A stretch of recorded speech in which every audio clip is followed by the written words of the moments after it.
Hello and welcome to Amers Institute. Today is 20th August 2026, and with this, we'll start with our daily discussion of current affairs MCQs. So let's begin. So number one is about the Shanti Act. ठीक है, अभी ही ये bill जो है, it has received the assent of the president, and now we have an MCQ related to that. So let's start discussing it. So the number one question is under the Shanti Act, what is the maximum liability of an operator for a nuclear reactor having thermal power over 3600 MW? The options are number A 500 crore, number B 1000 crore, C is 2000 crore, and D is 3000 crore. Which of the following is the correct answer? So let's discuss this. D is the correct answer. ठीक है, तो जो हमारा 3000 करोड़ का है वो that is the correct answer. The Shanti act provides that जो graded liability framework है for nuclear operators for reactors with thermal power above 3600 megawatt, the maximum operator liability is 3000 crore. What does this mean? अब जब बहुत ज्यादा power के thermal power के nuclear reactors बनेंगे तो obviously there are chances that some mishap could happen. ठीक है, कुछ ऐसा हो सकता है जो बहुत बड़ा कोई डिजास्टर हो जाए या कुछ हो जाए, तो उसमें लाइबिलिटी कितना बढ़ती है उस बारे में यहाँ बात की गई है. And that amount has been capped to 3000 rupees, 3000 crore rupees. ठीक है, तो इस पे डिबेट हो रहा है. सुप्रीम कोर्ट ने कहा है व्हाट इफ समथिंग हैपेंस जहां पर कॉम्पनसेशन जो है the disaster is so huge कि जहां पर जो कॉम्पनसेशन है वो 3000 करोड़ से ज्यादा देना पड़े, then what will be the framework that the government will follow. And जो सुप्रीम कोर्ट है उन्होंने इस बात का जवाब मांगा है. That is why the Shanti act is in the news.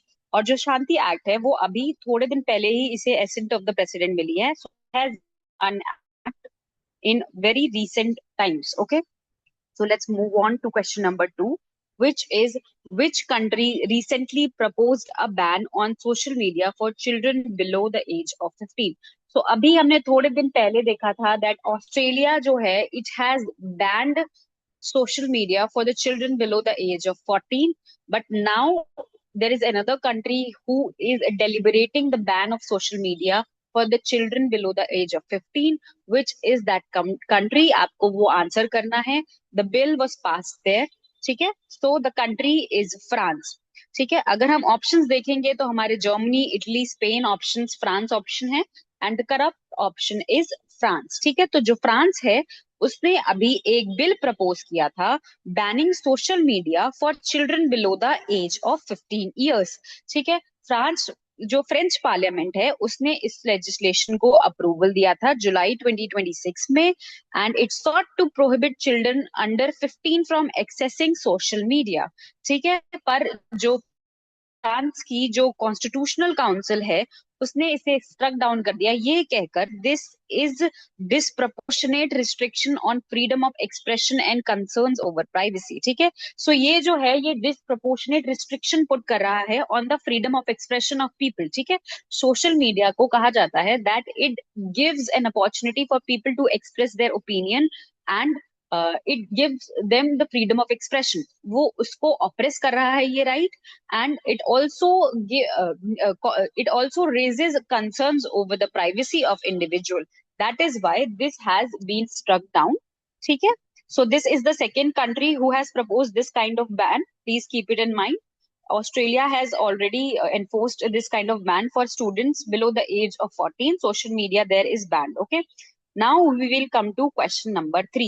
So recently Zambia में election हुए हैं and we have to identify that which of the following is has been elected as the president there. ठीक है, Zambia में presidential election हुए हैं and who among the following has been identified, re-elected as the president in Zambia? So your options are Edgar Lungu, Brian Mundubai, and Hakaindu Hichilema, and Kenneth Coned, कॉनेडा. ठीक है, सो इनमें से आपके कौन सा सही ऑप्शन है? The correct option is C, Hakainde Hichilema जो है, he has been re-elected as the president of Zambia. Okay, last tenure भी जो था वो इन्हीं का था, and now he has been re-elected. Okay everyone, so ये इनका second tenure हो जाएगा. Then the next question is, where was the first ever guide to grassland natural ecosystem of India launched? ठीक है, तो अभी एक गाइडलाइंस जो है वो लॉन्च की हैं इंडिया ने, which is named as guide to grassland and other open natural ecosystems of India. वो कहाँ पर लॉन्च की गई है वो बताना है. The correct answer is COP 17. COP 70s में अगर हम 17 की हम बात करें तो right now this is going on. ठीक है, तो India today launched its first ever guide to grassland and other open natural ecosystem of India. ठीक है, तो ये 17th सेशन ऑफ जो यूएनसीसीडी है, सीओपी 17 में इसको लॉन्च किया गया है. ये यूएनसीसीडी का जो 17th है, ये कहाँ हो रहा है? Happening in Ulan Bator, Mongolia. तो ये मंगोलिया हो रहा है ये सेशन. ठीक है, द डॉक्यूमेंट हाईलाइट्स. तो what does this document highlight? किस किस चीज के बारे में ये डॉक्यूमेंट बात करता है, उस पर थोड़ा देख लेते हैं. So it highlights the rich diversity, ecological significance and socio-economic importance of India's grassland, savannas, deserts and other open natural ecosystems. Okay, so ये क्या करता है? ये highlight करता है importance of India's grassland, savannas, deserts and open natural ecosystems. Okay, everyone. Okay, let's move forward. तो ये अगर हम यूएनसीसीडी का थोड़ा सा देख लेते हैं. ठीक है, इट्स एन इम्पॉर्टेंट कन्वेंशन, तो हम यूएनसीसीडी को थोड़ा सा देख लेते हैं. What does UNCCD talks about? तो United Nations Convention to Combat Desertification जो है उसकी फुल फॉर्म है.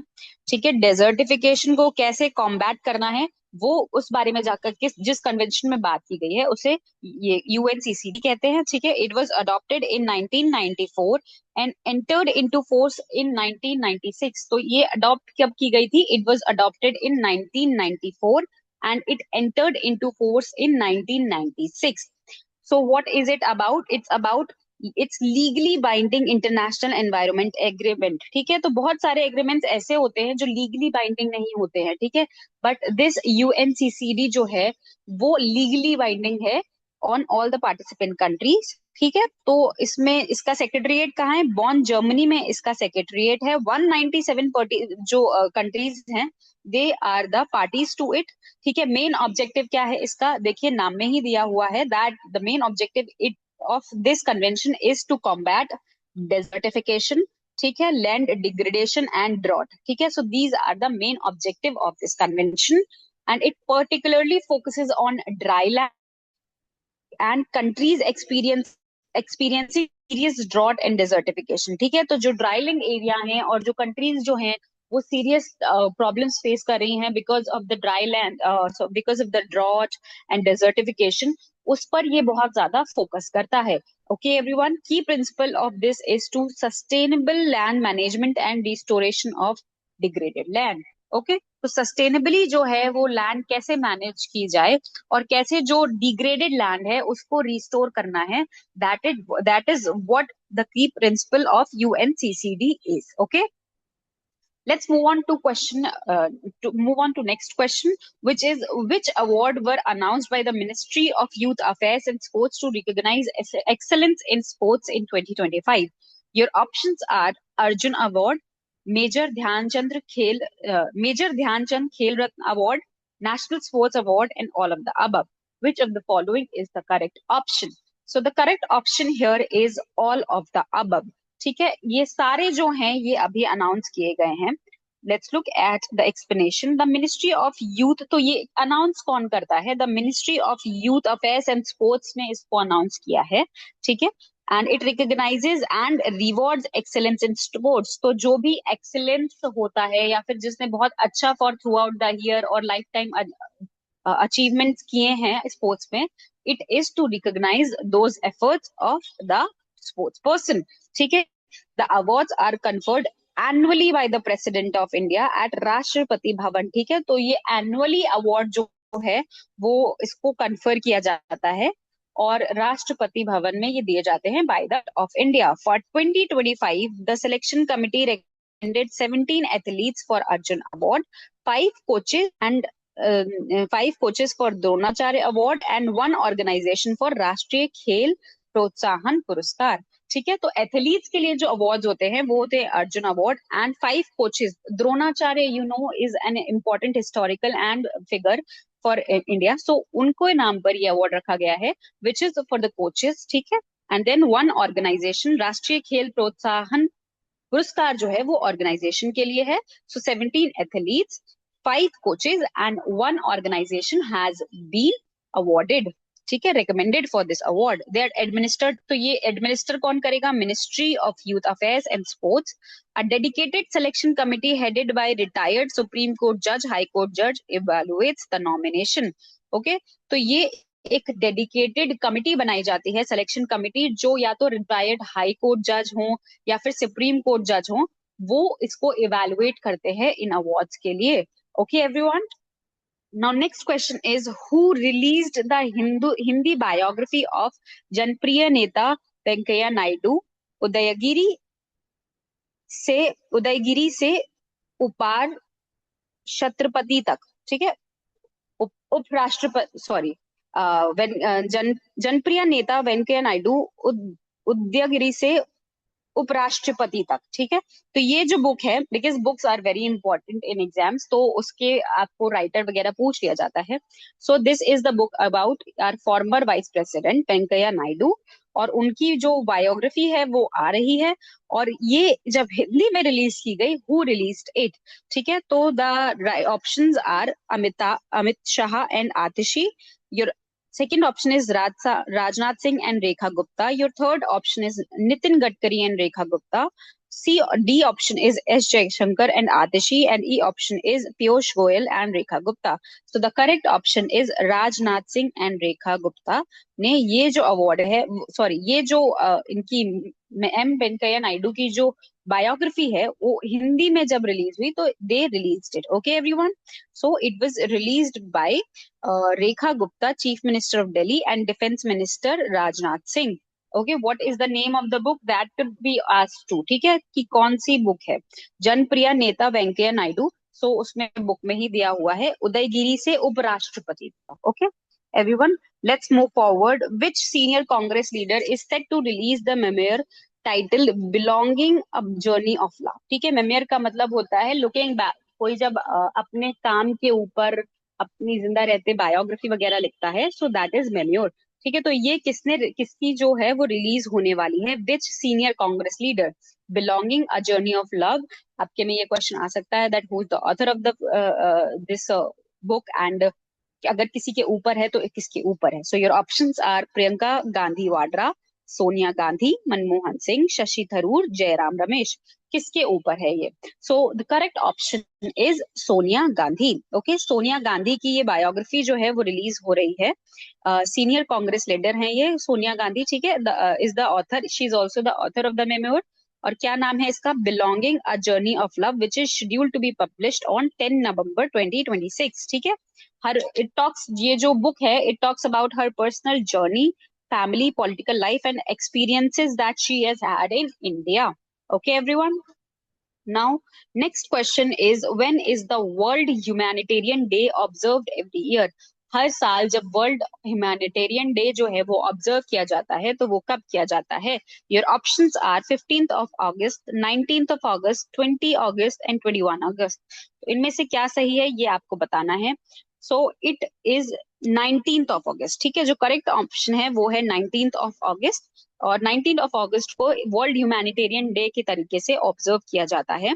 It is an international observance held annually on 19th August to recognize the spirit of humanitarianism and people who risk their lives to provide aid. Okay, so it is to recognize the spirit of humanitarianism, the lens at which humans are ready to go in order to provide aid and support to fellow human beings. इसको recognize करने के लिए इस day को celebrate किया जाता है।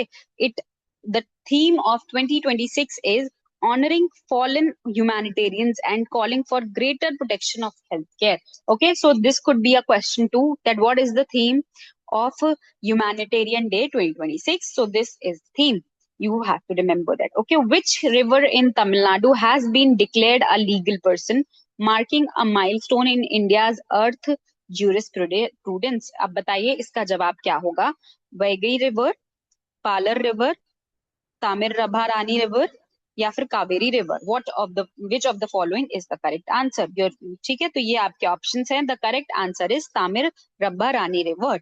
Okay, so it is the correct answer. Madurai bench जो मद्रास हाई कोर्ट की है, उन्होंने डिक्लेयर किया है तमिलनाडु की तमिरा सॉरी तामिरबरानी रिवर को एक डीटी, ठीक है, river a deity, and thereby granting it legal personhood. ठीक है, इनको अब एक लीगल पर्सनहुड ग्रांट कर दी गई है. एंड नाउ द शी मतलब the river can not be polluted from funeral rites and waste dumping. तो यहाँ पे वेस्ट डंपिंग नहीं होती है. और हिंदू में जो फ्यूनरल राइट्स वगैरह होते हैं, मरने के बाद अंतिम संस्कार वगैरह की जो विधि होती है, वो सबका जो we can say चीजें होती हैं, they cannot be dumped here. Okay, this ruling, which imposes protective conditions on state officials, marks a significant revival of Indian ecocentric earth jurisprudence after an earlier judicial setbacks. ठीक है, तो ये जो है एक बहुत बड़ा कदम है for protecting earth from waste of humans. ठीक है, जो नेचुरल रिसोर्सेज हैं उनको प्रोटेक्ट करने के लिए this has proved to be a new concept. ठीक है, after facing several setbacks and in several other regions. Okay, तो अब एक नया स्ट्रेन है ईबोला, जिसकी वजह से एक डेडली आउटब्रेक हो रखा है in DRC, Democratic Republic of Congo. ठीक है, ये सबसे ज्यादा इतने टाइम पर सबसे ज्यादा ह्यूमन लॉसेस जो हैं वो यहाँ पर हुए हैं बिकॉज ऑफ इट. ठीक है, तो ये क्या है, इस स्ट्रेन की वजह से. ठीक है, तो बात कर लेते हैं इसके बारे में. Which strain of Ebola is driving the deadly outbreak in Democratic Republic of Congo? Your options are Zaire, Sudan, Bundibugyo और रेस्टोन स्ट्रेन. इसमें से क्या करेक्ट आंसर है? अगर हम देखेंगे तो the correct answer is Bundibugyo strain. ठीक है, द रेयर बुंदीबुग्यो स्ट्रेन जो है उसने यहाँ पर आफत मचा रखी है इन Democratic Republic of Congo. It is facing the deadliest Ebola outbreak. ठीक है, और ओवर 2300 जो है वो डेथ्स हो चुकी हैं. अराउंड 5000 केसेस जो हैं वो अभी हैं, एक्टिव हैं. ठीक है, विच लैक्स अप्रूव. अब इसकी जो है कोई भी अप्रूव्ड वैक्सीनेशन नहीं है, कोई भी टारगेटेड ट्रीटमेंट नहीं है. Okay, there is no verified vaccination और targeted treatment for this outbreak. The Democratic Republic of Congo, formerly Zaire, 1971-1977, is a sovereign nation in Central Africa. तो ये एक sovereign nation है सेंट्रल अफ्रीका में, और ये अफ्रीका की सेकेंड लार्जेस्ट कंट्री है. Okay, and what is the first largest country in Africa? It is Algeria. तो अल्जेरिया जो है वो अफ्रीका की, Algeria is the first largest country of Africa. And second largest country की अगर हम बात करेंगे then this is DRC, Democratic Republic of Congo. Okay, ended with, अच्छा यहाँ पे मिनरल हेल्थ जो है वो बहुत ज्यादा है. Okay, it is rich in mineral health and rain forest जो है, वास्ट कॉन्गो रेन फॉरेस्ट जो है, it is blessed with that. और कोबाल्ट, कॉपर और इंडस्ट्रियल डायमंड का जो है यहाँ पर ह्यूज रिजर्वायर्स हैं. It gain independence from Belgium. तो ये पहले was a colony of Belgium, colony था ये बेल्जियम की. And in 1960 it gain independence from Belgium. Okay, so central Africa में है equator with narrow 25 mile coast line with Atlantic Ocean. तो किसके साथ ये अपनी कोस्ट लाइन शेयर करता है? With Atlantic ocean. Okay, so this is it for today. Thank you everyone for joining and I will see you tomorrow.